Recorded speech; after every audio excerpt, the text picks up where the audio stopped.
Bueno, como siempre, partimos de la línea horizontal, tomamos la referencia del folio, marcamos la línea del plano de cuadro,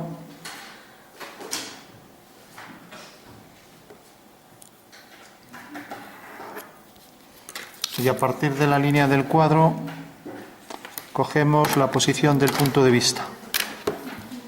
Vamos en principio a hacer un cilindro apoyado en una generatriz. Esta línea la podemos hacer discontinua. Esto recomiendo siempre que lo hagáis desplazando las reglas, ¿no? Yo aquí por el trípode ya sabéis que intento evitarlo, pero no es una forma precisa coger esto porque al llegar al final no puedo redondear ahí bien, hacerlo ortogonal. Entonces vamos a partir de la posición del cilindro, vamos a hacer que sea tangente a que la circunferencia sea tangente al plano, o sea que lo toque en un punto, y vamos a darle una orientación de manera que veamos esta circunferencia pues bajo un ángulo, por ejemplo, de 60 grados, ¿no? Te lo voy a poner, por ejemplo, aquí. Entonces recordad, esta regla hay que desplazarla, yo lo pongo así, pero hay que desplazarla. También podría coger esta referencia del papel y decir, bueno, pues lo coloco, por ejemplo, aquí. Recordad que la figura debe estar comprendida dentro de los 60 grados del cono de visión, porque si no sale distorsionada. Entonces la voy a dibujar aquí. Y si hago una paralela por el punto de vista, al hacer una paralela,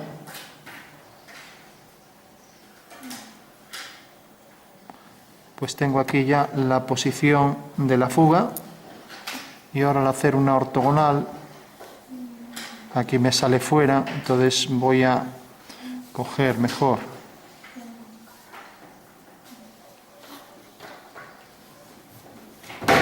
la posición. Fijaros, tenéis que desplazar la regla de manera que este punto entre dentro del papel, vale. O sea que hago esta línea y sigo la dirección de manera que entre dentro, vale. Entonces tengo aquí la posición de la fuga y ahora hago una ortogonal a esa línea, con lo cual al hacer la ortogonal tendré ya la posición de la otra fuga, ya que son las dos direcciones del rectángulo de la planta, ¿vale?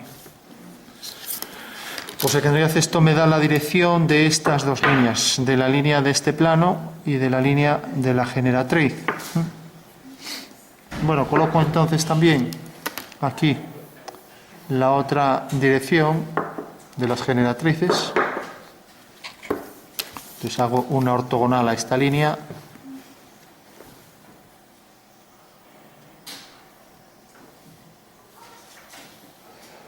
A ver, para que me salga dentro.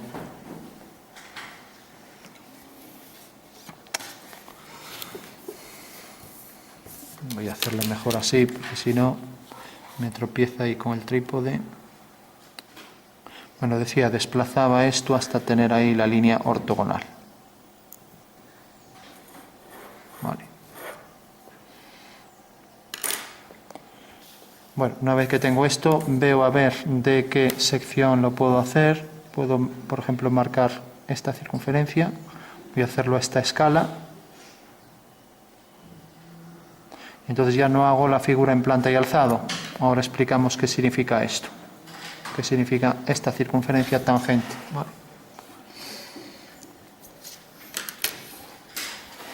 Esta es la circunferencia de 3,5 en mi caso.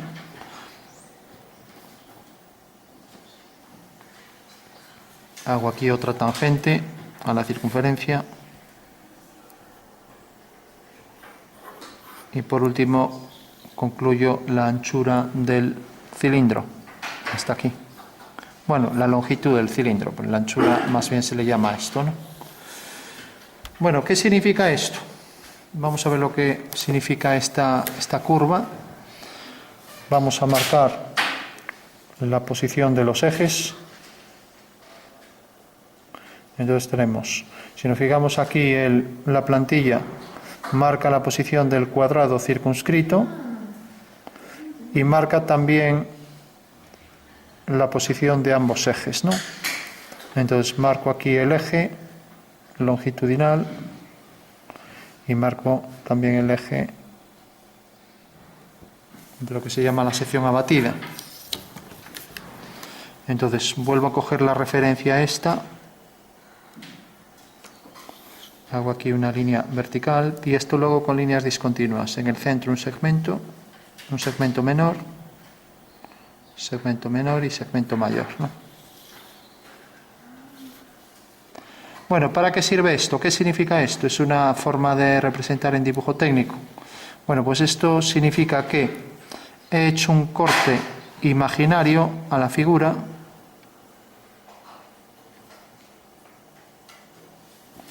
Imaginaros que yo cojo el cilindro, lo corto por la mitad, como si fuera un salchichón, y esa rodaja la giro 90 grados, ¿no?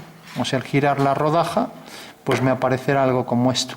Y para indicar que esto realmente es una sección, pues lo que hago es un rayado, ¿vale? Un rayado de manera que aquí hago líneas paralelas a 45 grados. Tendría que medir y hacerlas todas equidistantes, pero por una cuestión de no perder el tiempo la vamos a hacer. Recordamos, esto debe ir a 45 grados. Podríamos medir o bien coger la escuadra o bien coger ahí con el transportador ese ángulo. Voy a empezar más o menos, será la dirección será esta dirección, ¿no? Entonces hago ahí unas líneas paralelas, ya digo, tendrían que ser equidistantes.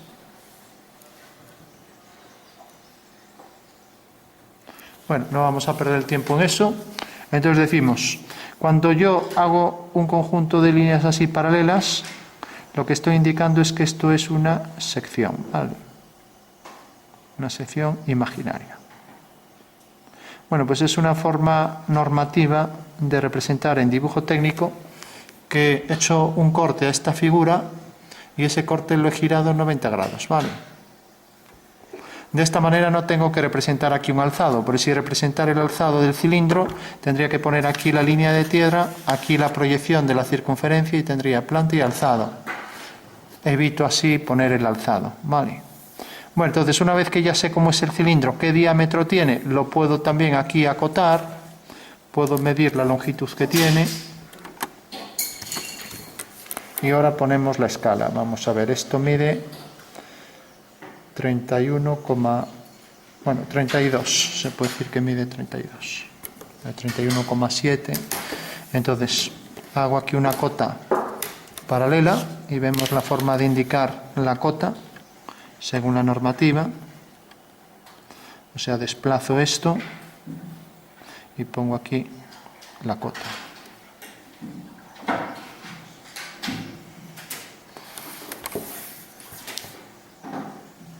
Marco una flecha con abertura a 15 grados, y pongo aquí la medida, ¿vale? Entonces decíamos que era 31,7, creo que dije, a ver, 3,30, sí. Vamos a ponerlo, por ejemplo, en centímetros, 3,12. Vamos a poner 3,1, un decimal. Vale. ¿Y esto realmente, qué medida tenía esto? 4, ¿no? Vale, bueno. ¿Alguien me diría entonces cuál es la escala? 2, el doble. ¿Es el doble de grande?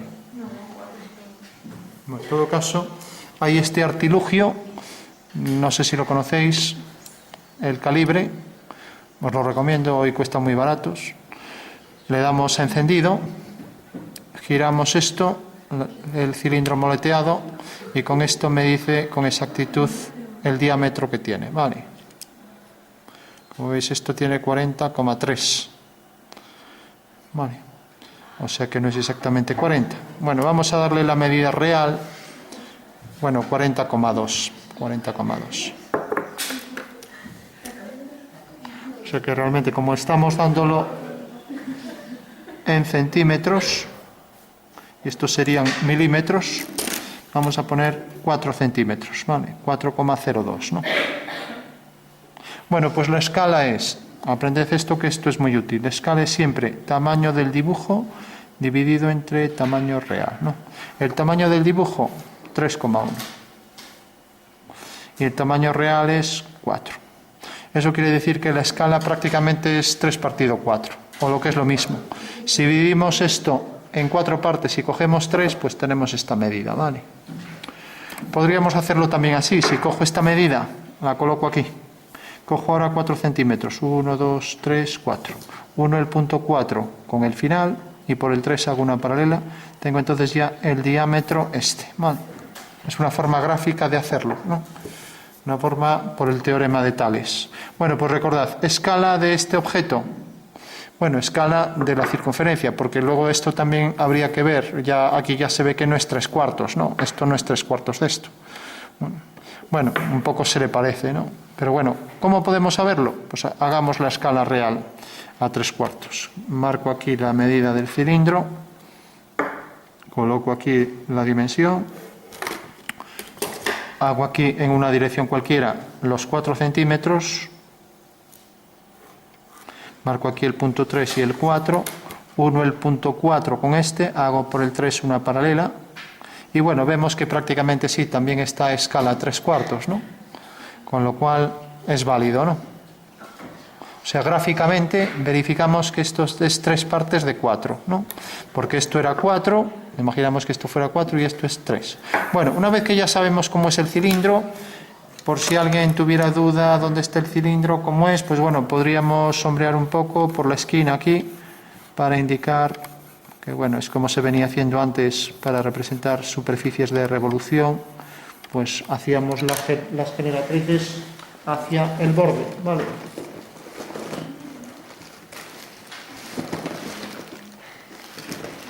Bueno, estoy imaginando que tuviera luz por encima, ¿no? Pues,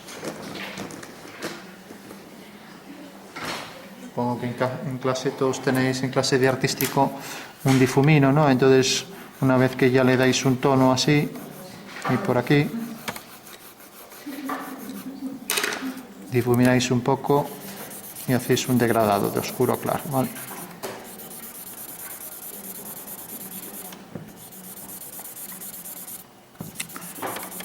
Bueno, ese sería nuestro cilindro.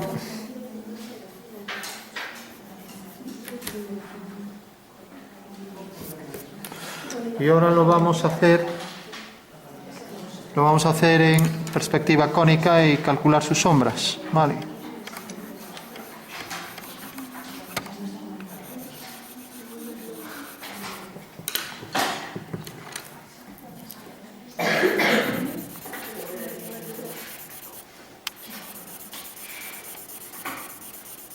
Recordad que cuando le damos alto contraste, pues podemos hacer un efecto metálico, ¿no? Eso ya lo sabéis por dibujo, esto se cierra aquí. Bueno, solo decir de esto, si lo vais a utilizar, que esto es para las anchuras. Entonces esto tendríamos la anchura. Luego cuando tenemos un hueco, pues esta es la forma de medir. Aquí lo tenéis, un hueco. Y por último, si es un hueco estrecho, donde no puedo entrar, por ejemplo, imaginaros este tapón. Entonces tengo aquí esto. Giro esto y esto se desplaza y puedo medir la profundidad también para un hueco, ¿no? Y entonces ya me marca ahí la medida, ¿no? Vale. Bueno, o sea que esas son las 3 formas de medir. Bueno, una vez que tenemos esto, tenemos ya nuestro cilindro en planta y con una sección abatida. Vamos ahora ya a representar la perspectiva, una perspectiva cónica, ¿vale? Bueno, entonces dibujo una línea horizontal y hago la línea de tierra, ¿vale?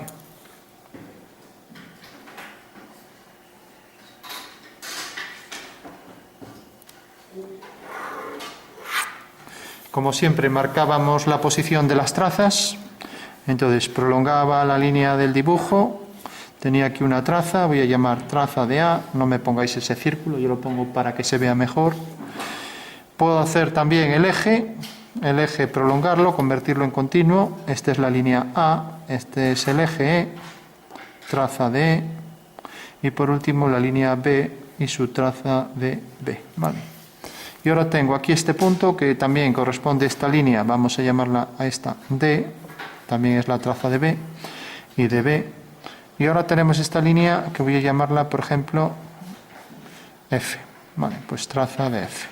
Traza de F. Entonces marco los puntos, bien. ¿Qué hacíamos con las trazas? Las subíamos mediante ortogonales a la línea de tierra. Vale. Entonces hacemos ortogonales por esos 4 puntos y ya tendremos rápidamente el rectángulo en perspectiva. Entonces subo este punto con líneas discontinuas, subo este otro punto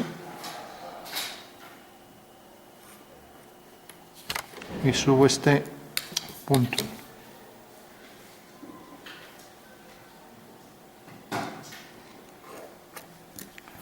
Bueno, por último subo también este y tengo ya todas las trazas, ¿vale? Bueno, marco ahora la posición del horizonte. El cilindro pues tiene este diámetro, con lo cual quedará por aquí. Para que se vea bien el cuadrilátero de la base, pues cuanto más suba el horizonte, mejor se verá. Porque si hago el horizonte muy pequeño, pues el cuadrilátero va a quedar muy estrecho, ¿no? Entonces yo recomiendo, pues por ejemplo, hacerlo a una distancia de unos 6 o 7 centímetros mínimo. Marco aquí la vertical y debo subir también las fugas, ¿vale? Entonces fijaros que aquí quedaba una fuga, lo voy a marcar así con triángulos para que se vea mejor. Fuga de la línea D, fuga de D, y ahora tenemos esta fuga de B, ¿vale? Fuga de B. Bueno, ¿a dónde subíamos las fugas? Al horizonte, ¿no? Subo hasta aquí y subo la otra.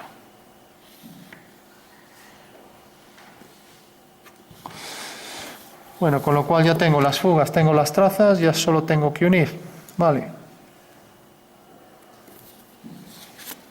Entonces, fijaros que, por ejemplo, este punto y este punto va hacia aquella fuga.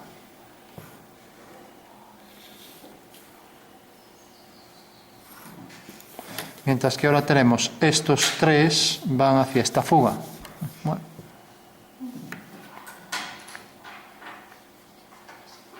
Entonces tenemos aquí esto, el rectángulo en perspectiva ya lo tendríamos aquí.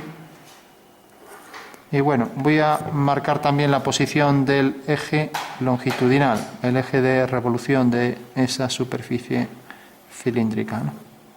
Entonces lo tenemos ya aquí completo, ¿vale? Fijaros cómo distorsiona el hecho de tener el punto de vista bastante cercano y a bastante altura. O sea, al tener esta altura, vemos que el cilindro queda aquí abajo y por eso se distorsiona tanto el cuadrilátero, ¿no? Entonces tenemos aquí el eje. Bueno, por último, marcamos el diámetro. Fijaros que el diámetro es la altura del prisma donde va a ir inscrito el cilindro, ¿no? Entonces, hacemos por cada uno de los 4 vértices líneas verticales.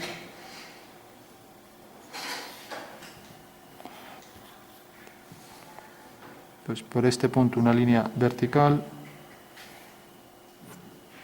Por este punto otra línea vertical. Y lo mismo por las otras 2.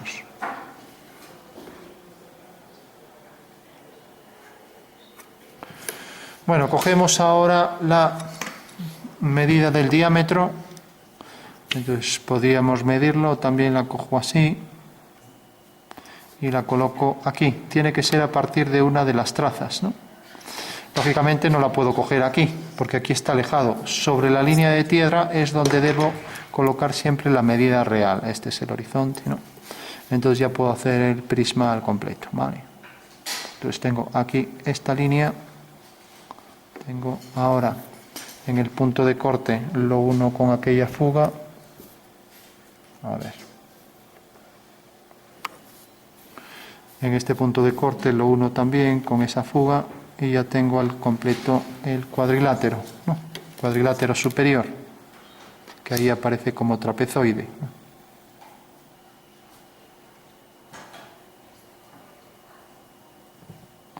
¿no? A ver, subo por aquí.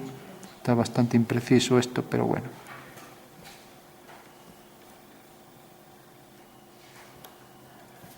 Bueno, pues tenemos ya el cuadrilátero. Entonces, si por aquí levanto una vertical y por el medio hago una línea, conviene siempre en todo cuadrilátero hacer las diagonales y hacer la vertical y la línea que va a la fuga. ¿Por qué? Porque de esta manera podemos hacer con más precisión la elipse, ¿vale?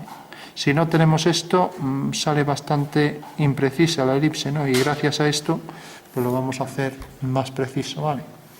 O sea que siempre hay que hacer algo así. Bueno, entonces debo hacer esto aquí.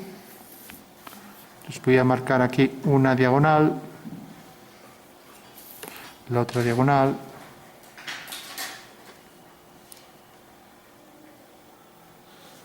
Vale. Y lo mismo para el otro cuadrado anterior. Una diagonal y la otra.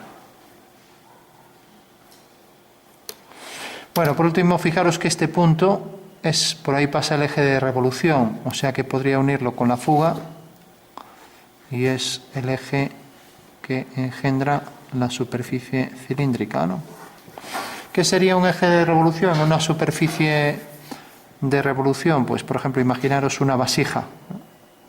Si tenemos una vasija, por ejemplo, que tenga esta forma, aquí el eje de revolución, para generar esta vasija, como hace un alfarero, por ejemplo, pues lo único que necesitamos es la generatriz y el eje. Si nosotros giramos esta generatriz de manera que es coplanaria con este eje, la giramos respecto a ese eje, pues nos genera la superficie, ¿no? Bueno, pues para hacer un cilindro lo único que necesitamos es una línea paralela al eje. Si giramos respecto a este eje la línea, nos genera el cilindro, ¿vale? Bueno, entonces tenemos ya el eje de revolución, ahora hacemos las verticales y las líneas que van a esta fuga, ¿vale? Entonces hacemos esta línea y hacemos también esta otra. Y por último las verticales por esos dos puntos, con lo cual ya podremos ajustar con bastante precisión el cilindro, ¿de acuerdo?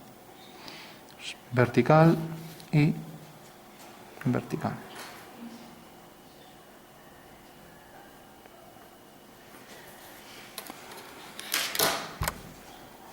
A ver, atendiendo. Bueno, una vez que tenemos esto, tenemos estos 4 puntos de la elipse, estos 4 también, ya la podemos trazar, ¿no? Las elipses siempre recomiendo hacerlas mejor a lápiz, porque es fácil que no salgan muy precisas en una primera mano, ¿no? Entonces, el lápiz nos facilita poder borrar la imagen.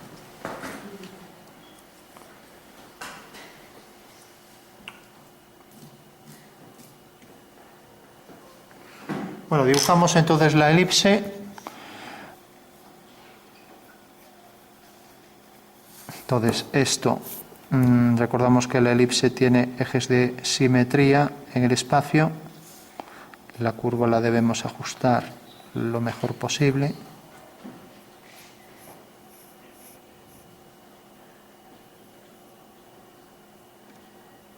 Pues tenemos ya aquí la curva elíptica, entra tangente por ese punto. Entra tangente. A ver, al final voy a poner nota, ¿eh? Lo digo porque hay gente que está sin hacer nada. Venís ahí a divertiros y luego pasa lo que pasa. Tenemos esta circunferencia que se ve como elipse. Ahora hacemos esta otra. Fijaros que la tangente a esta elipse lo será arriba y lo será abajo. Viene por aquí, entra tangente. Lo mismo, por aquí entra tangente. Ya cuando se estrecha mucho el cuadrilátero es difícil ajustar bien. Por aquí y por aquí. Bueno, tenemos ya el cilindro casi completo y lo vamos a apoyar en una generatriz. Tenemos una elipse, tenemos la otra. Para verificar si está bien, hacemos la tangente por la parte superior y debe ser tangente a ambas elipses, ¿no? tenemos esta tangente y tenemos esta otra tangente. Vemos que aquí ya no coincide tan bien, ¿no? Entonces hacemos esta tangente. Entonces es evidente que esta elipse está mejor, entonces habrá que ajustar esta y alargar esta ligeramente, ¿no?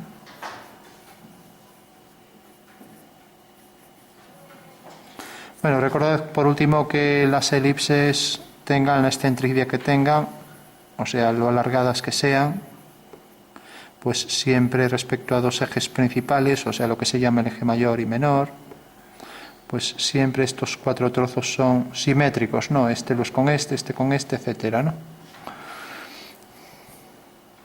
Bueno, tenemos entonces ya ahí el cilindro.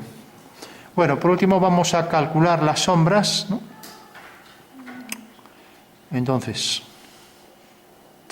si por ejemplo hago un cuadrilátero cualquiera, esto ya si os liáis, os recomiendo que lo hagáis aunque sea de forma intuitiva, a mano, aparte, ¿no? Entonces, si yo imagino, por ejemplo, que esto hago una horizontal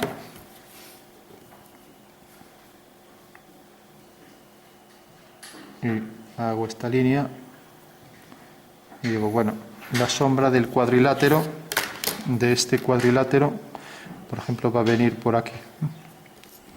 Entonces voy a marcar la sombra por aquí. O sea que la sombra de este cuadrado pues será este cuadrado, ¿no? Vale. Bueno, pues fijaros que el rayo el rayo de luz que hace que este punto se proyecte ahí, pues también tenemos otro rayo que es paralelo, ¿no? O sea, aquí un rayo que es paralelo. Bueno, pues esta sería la forma más fácil de representar la luz solar, donde todos los rayos aparecen paralelos al cuadro, ¿no? Es una técnica para hacer cálculo de sombras de una forma más sencilla, ¿no? O sea, todos los rayos aparecen frontalmente y por tanto lo único que tenemos que hacer son paralelas a esas tres líneas de esos triángulos, ¿no? Imaginaros, por ejemplo, si tengo aquí este punto, siempre pongo el punto con la esfera, pues bueno, la sombra de esto sigue esta dirección por el suelo y sigue esta dirección del rayo. Entonces hago esa dirección y tengo la sombra del objeto, ¿no? Eso me valdría para cualquier punto. Por lo tanto, puedo calcular las sombras de todos los objetos, así de fácil, ¿no? Por ejemplo, la sombra de esta línea, pues lo mismo, hago una horizontal. Esta sería la forma más elemental. Entonces el Sol estaría en un plano paralelo al cuadro, ¿no?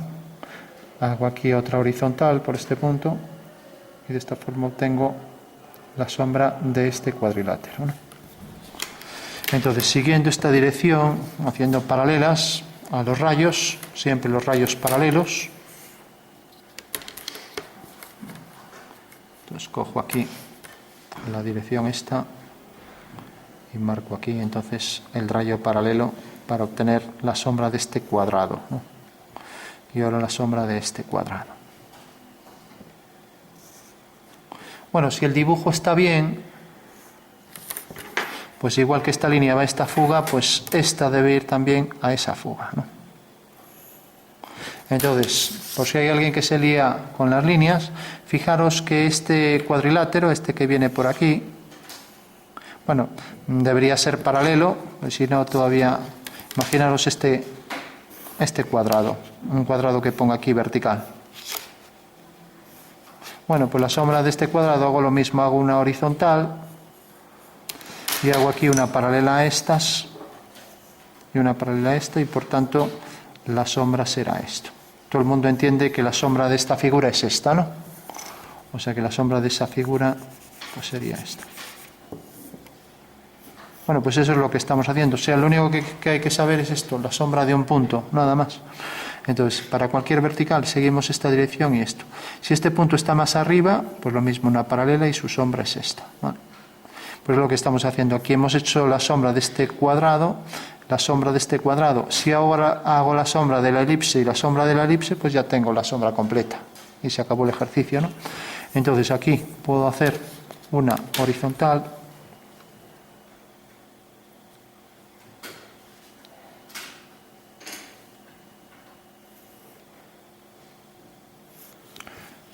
Y ahora hago aquí las diagonales y así puedo dibujar con precisión la elipse. Esto pasará por el punto medio y es el centro de la elipse. ¿Vale? Y lo mismo aquí. Hago una diagonal, hago la otra y ya está. Hago aquí la horizontal y hago aquí esta línea. Bueno, ya puedo dibujar aquí una elipse que pasa por estos 4 puntos. Esto es tan sencillo como si hago aquí dentro una circunferencia. Lógicamente, si esto fuera un cristal, pues ahora al proyectar los 4 puntos aquí de la circunferencia, tendría la sombra de esa circunferencia, nada más que eso es lo que estoy haciendo, ¿no? O sea que aquí tendría la sombra de esa circunferencia, ¿vale? De acuerdo, se ve, ¿no? O sea que esta circunferencia proyectaría esta sombra, pues aquí igual, hago el cuadrado y ahora hago la elipse que es sombra de esta. Entonces, intento hacer la elipse, como veis el contorno aparente es diferente de lo que es el eje mayor de la elipse. Entonces, hago aquí la elipse al completo. Aquí tendríamos entonces la sombra de esa elipse, ¿no?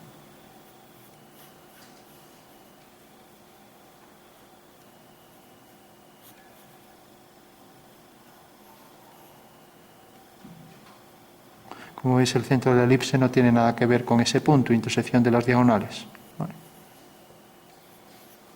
Bueno, tenemos una elipse, hacemos lo mismo con el otro cuadrilátero.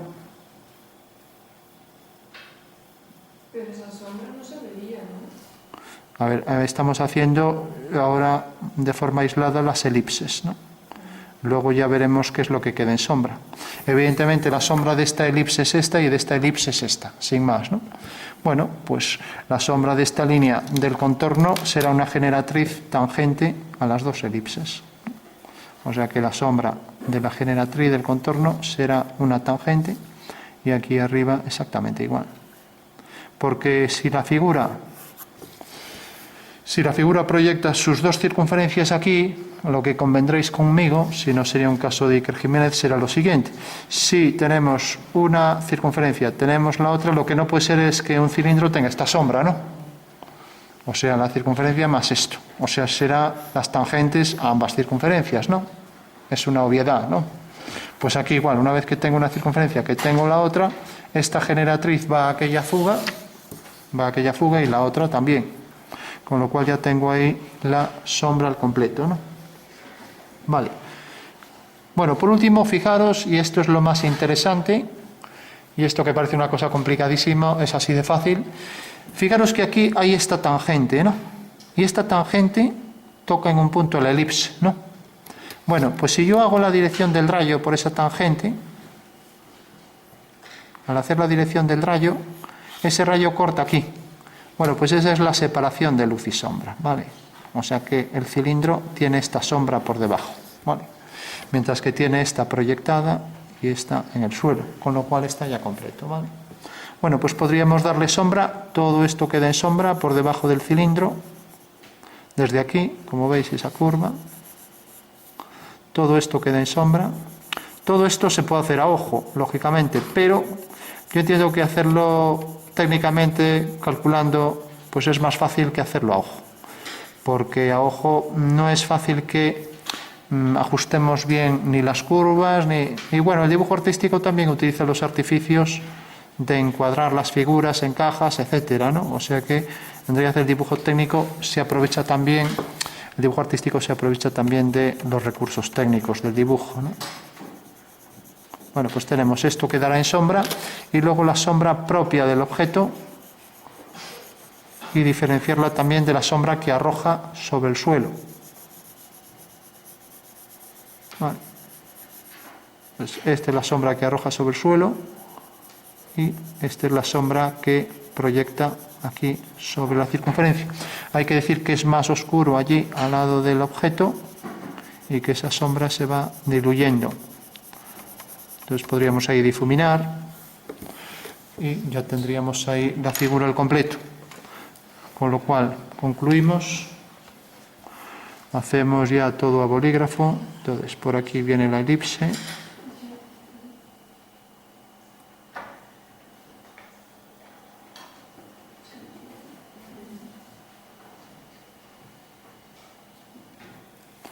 Y por aquí viene la elipse. No voy a hacer ya la línea discontinua. Dibujo por aquí la línea que va a la fuga.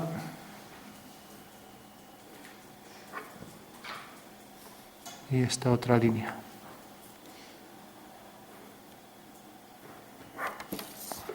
Que aquí es tangente también a la base del cilindro. Bueno, y por último teníamos aquí este fragmento de elipse que es tangente a la generatriz de sombra.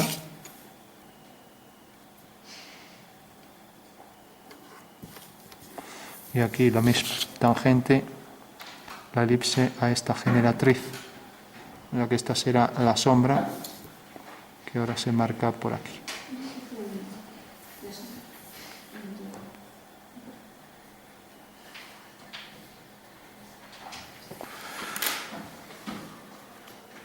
Bueno, decir por último que aunque este sea el cálculo, luego hay cuestiones que ya no entran dentro del dibujo técnico, que ya es una cuestión física, y es, pues por ejemplo, que todos sabéis que por efecto de la luz, pues allí donde incide la luz más ortogonalmente tiene más luz. Eso quiere decir que, aunque haya una línea que se llama separatriz de luz y sombra, el cilindro también tendrá más zona de oscuridad según se acerca hacia el suelo, ¿no? O sea que esto será más oscuro, etcétera, ¿no? Y esto también. Vale, pero eso no quita que la separación esté perfectamente definida, la separación de luz y sombra, aunque el contorno esté algo diluido, ¿no? Entonces marcaríamos más hacia aquí abajo ya lo que sería sombra pura. Y marcaríamos aquí para diferenciar también lo que proyecta de sombra. Y por último también esta cara que está de espaldas a la luz. Vale.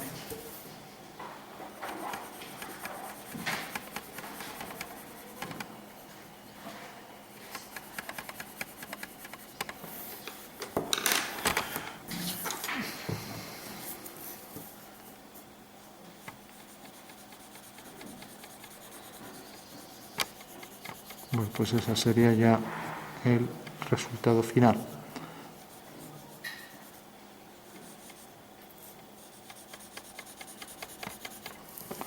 Bueno, pues son las sombras arrojadas sobre el suelo, la sombra propia del cilindro, tanto esta cara como este contorno. Y este contorno lo calculamos uniendo, pues una vez que teníamos aquí la tangente, hicimos la dirección del rayo y donde esa dirección cortaba a la elipse aquí, ahí está el punto que trazamos hacia la fuga, con lo cual tendríamos ya completo el ejercicio.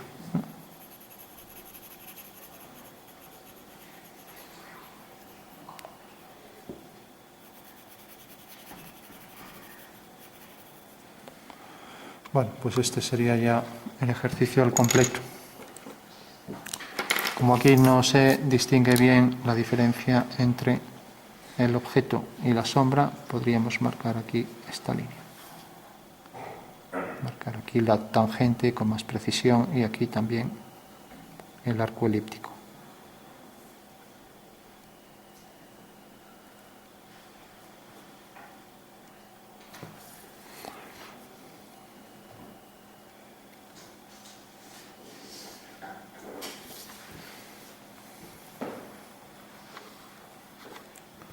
Bueno, por último, no olvidéis el tema de la escala. Recordad, tamaño del dibujo dividido entre tamaño real, nada más que eso.